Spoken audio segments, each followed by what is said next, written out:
Assalamu alaikum warahmatullahi wabarakatuh. Ashama akkam jirtu hordoftoota channelii YouTube Abdul App. Settingi YouTube haaraa kan namni marti namni YouTuberii ta'e hundi dirqama sirreeffachuu qabu. Settingi haaraa takka isinii qabadhee dhufeen jira. YouTubein kun settingin YouTube kun dirqama ilaaluu fi sirreeffachuu qabdu guddina channelii keessaniitiif baay'ee bareedaadha. Kanaafuu settingin haaraan kun maal akka ta'e waliin ilaallaa jechuudha. Akkasumatti egaa obboleeyyan channelii kanaaf haaraa taatan subscribe gochuu akkasuma like share hiriyoota keessanii gochuudhaan na waliin turaa isiniin jechaa eegan gara yuur channelii deemuudhaan wanni haaraan kun maali ka jedhu waliin ilaalla. Akkasuma immoo isin yaadachiisuudhaaf abauti mata dureen jedhuu fi akkasuma bakki sila subscriptionii itti ilaalanu mata dureen sun ka'eera. Akkasuma YouTuberoonni haaraa yeroo seenta duraan home video ka jedhu kun mata duree adda addaa ni qaba ture. Amma garuu haga isin yeroo isin video maxxansuu eegaltan home video ni dhufa. Yeroo isin video gabaabaa maxxansitan short ka jedhu mata duree short ni dhufa. Yeroo isin live eegaltan mata duree live dhufa. Akkasuma akkuma channelii YouTube banattaniis yoo suuraa postii gootan mata dureen community kun ni banamaa jechuudha. Dabalataan abauti duraan isinitti agarsiiseen ture gubbaadhuma irratti bakka abauti yoo argachuu barbaadan gubbaadhuma irraa bakka profiilii keessan jala tuquudhaan isiniif bahaa jechuudha. Mata dureen kun kontaaktii keessaa bahee jira jechuudha bakki subscriptionii. Bakki abauti garuu barreeffamuma maqaa keessan jala jiru irra yeroo tuutan isiniif bahaa jechuudha. Wanni haaraan kun maalinii settingin isaa sirreeffama isa jedhus waliin ilaalla. Hoomiidhuma channelii keessanii jala seenuudhaan profiilii keessanii irra tuquudhaan gara channelii keessanii yeroo seentanu jechuudha. View channel ka jedhu tuquun yeroo gara fuula duraa deemnee xiqqoosii gara gajjallaatti gadi buune hoomiidhuma jira. For you waan jedhu fidee asitti dabalee jira. For you kun settingii mataa isaa YouTube studio irraa ni qaba. Sana waliin ilaalla. For you jechuudhaan video adda addaa YouTubein ofiif mix godhee fidee nutti agarsiisa jechuudha. Videoleen kun namoota nu hordofaniif yookaan immoo channelii keenya hordofaniif qobaatti haala kana walitti godhamuudhaan deemee ni bahaa fi jechuudha channelii keenya jala argachuu danda'u jechuudha. For you mata duree jedhuun fidee asitti idahee jira jechuudha. For you kun maalini tokkoffaa video isin maxxansitan shortii irraa live irraa sadanuu irraa walitti godhee YouTubein kan namoonni baay'een daawwataa jiran fidee durarra kaa'ee mix gochuudhaan fidee kenna. Yoo barbaaddanis immoo video baatii 12 keessatti maxxansitan haga baatii 12 keessatti maxxanfamaa ture fidee achi isiniif kaahuu akka danda'u gochuu dandeessu jechuudha. Settingii mataa ofii qabaa jechuudha. For you mata dureen jedhu kun for you mata duree jedhu kana daawwattoota keenyaaf special godhee YouTubein haala kanaan asitti hojjete. Settingii isaa argachuuf Chrome irra seennee Chrome irra YouTube Studio Chrome irra seenuudhaan argachuu dandeenya jechuudha. Chrome irra seennee YouTube Studio irra waliin ilaalla settingii isaa haala kamiin akka sirreessitan. YouTube Studio barreeffamni waan sirriitti mul'anneef dalga ciibsee isinitti agarsiisa haala kamiin akka YouTube Studio Chrome irra seentan yeroo baay'ee irra deddeebi'ee dubbataan ture shortii jala isa argachuu dandeessu. Erga YouTube Studio irra seennee gaa haala kanaan baasaa mallattoolee xixiqqoo adda addaatu as jiru. Mallattoo doolaraatti aanee channel customization jira. Channel customization bakka jettu kanarra tuquudhaan achi jala argannaa jechuudha. Channel customization isii jetturra tuquun gara fuula duraa adeemna. YouTube Studio Chrome irra channel customization jala layout jira, branding jira, basic info jira. Layout dhuma mata duree jalqabaa jalatti arganna.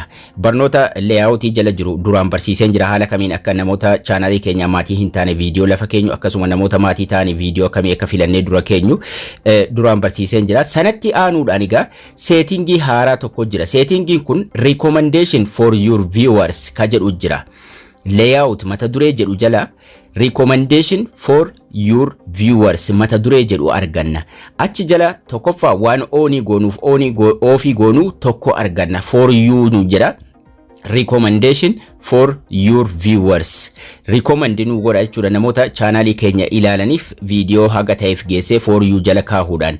For you jalatti wanni kun YouTube dhumaan qindeeffamee achi jala nu kaa'ama tokko yookaan immoo ofii keenya qindeessuu ni dandeenya kan amata takka kaayyachuu ni dandeenya.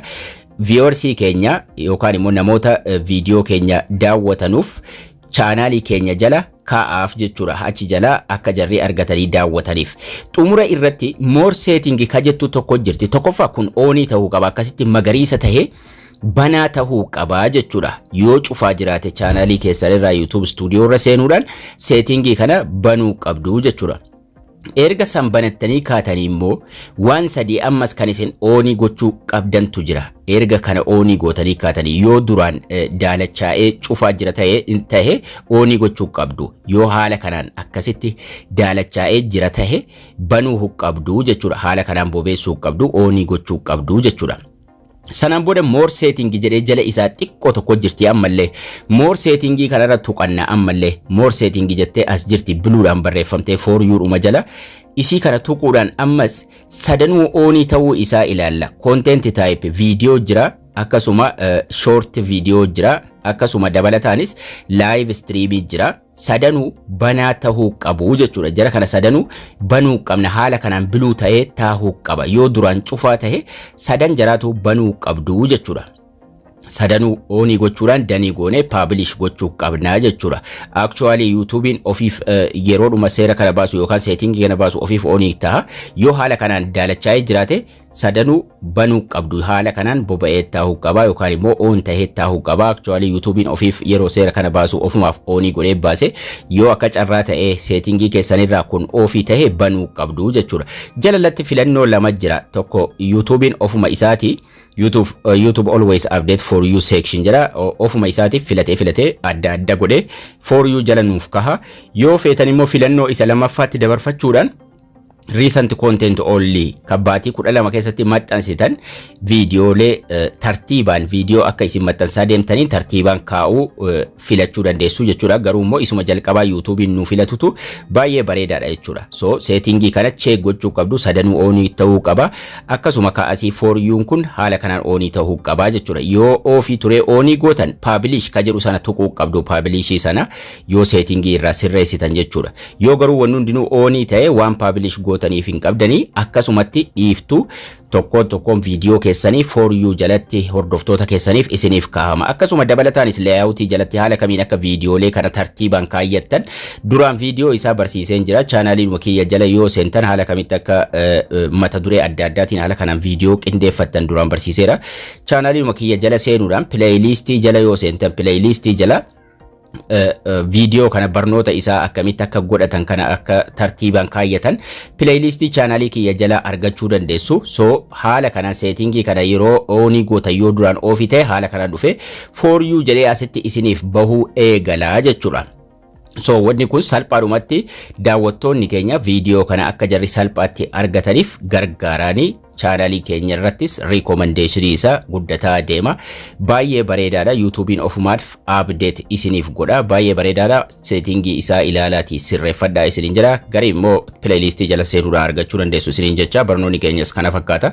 Laayikii, sheerii hiriyoota keessaniif gochuu hin daggeettina. Akkasuma yaada keessan koomentii irratti naa barreessaa isiniin jecha. Haga barnoota kutaa itti aanu walitti deebinutti turtii gaarii.